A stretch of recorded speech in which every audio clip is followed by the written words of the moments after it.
Saya Muhammad Ismail Mustafi. Saya Sadilata. Dan saya Sarban Nurmuar. Materi kami di sini tentang dampak sosial dan kemiskinan masyarakat. Poin yang pertama yaitu mahalnya harga jasa dan pelayanan publik. Praktek korupsi yang terjadi membuat terjadinya ekonomi biaya tinggi. Beban yang ditanggung pelaku-pelaku ekonomi akibat dari korupsi disebut dengan high cost ekonomi. Dari istilah tersebut terlihat bahwa korupsi akan sangat besar terjadi di negara-negara yang menerapkan kontrol pemerintah secara ketat dalam praktek perekonomian, alias yang memiliki kekuatan monopoli yang besar.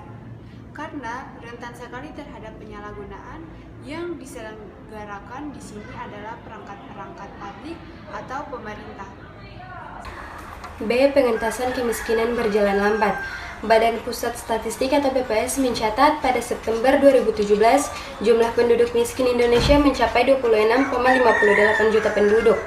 Jumlah tersebut menurun 4,28% dibandingkan pada Maret 2017 sebesar 27,77 juta jiwa. Dengan demikian, dalam waktu 6 bulan penduduk miskin Indonesia berkurang 1,19 juta penduduk, dan ini merupakan pencapaian paling bagus dalam kurun 7 tahun terakhir.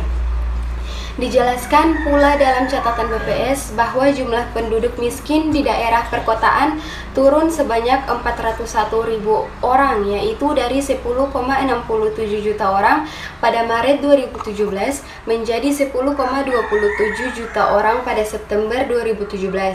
Sedangkan di pedesaan, jumlah penduduk miskin turun sebanyak 786.000 orang dari 17,10 juta orang pada Maret 2017 menjadi 16,31 juta orang pada September 2017. Sehingga pada saat ini persoalan kemiskinan di desa menjadi lebih kritikal dibandingkan kota. Walaupun tercatat mengesankan dalam 7 tahun terakhir, namun upaya pengentasan kemiskinan dirasakan lambat. Hal ini terjadi karena berbagai sebab seperti lemahnya koordinasi dan pendataan, perdanaan, dan lembaga.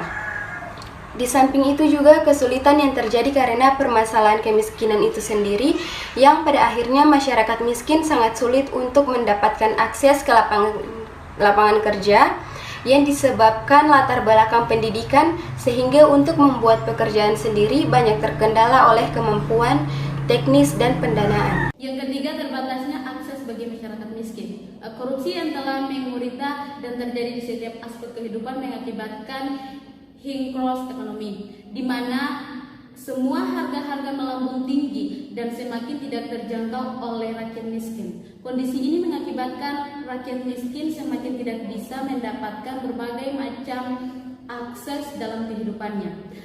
Harga bahan pokok seperti gula, minyak, susu, beras, dan lain sebagainya saat ini sudah sangat tinggi. Kondisi ini mengakibatkan penderita dan khususnya bagi bayi dan anak-anak kecukupan gizinya sangat kurang, dan untuk mendapatkan bahan pokok ini rakyat miskin harus mengalokasikan sejumlah besar pendapatan yang dimilikinya.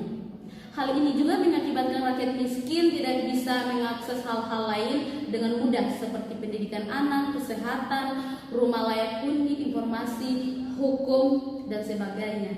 Sehingga rakyat miskin lebih mendahulukan bahan pokok untuk hidup daripada untuk sekolah. Yang mana kondisi ini akan semakin menyudutkan rakyat miskin karena mengalami kebodohan.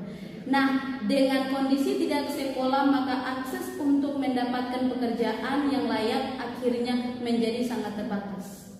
Meningkatnya angka kriminalitas, dampak korupsi tidak dapat diragukan lagi dalam menyuburkan berbagai jenis kejahatan dalam masyarakat. Melalui praktik korupsi, sindikat kejahatan atau penjahat perseorangan dapat leluasa melanggar hukum, menyusupi berbagai organisasi negara dan mencapai kehormatan. Di India, para penyelundup yang populer sukses menyusup ke dalam tubuh partai dan memangku jabatan penting. Sedangkan di Amerika, melalui suap polisi korupsi menyediakan proteksi kepada organisasi-organisasi kejahatan dengan pemerintahan yang korupsi. Semakin tinggi tingkat korupsi, semakin besar pula kejahatan. Bagaimana dengan Indonesia? Ada kemiripan pola dengan negara-negara tersebut. Menurut Transparansi Internasional, terdapat pertalian erat antara jumlah korupsi dan jumlah kejahatan. Rasionalnya, ketika angka korupsi meningkat, maka angka kejahatan yang terjadi juga meningkat. Sebaliknya, ketika angka korupsi berhasil dikurangi, maka kepercayaan masyarakat terhadap penegakan hukum juga meningkat. Jadi bisa dikatakan mengurangi korupsi dapat juga secara tidak langsung mengurangi kejahatan lain dalam masyarakat.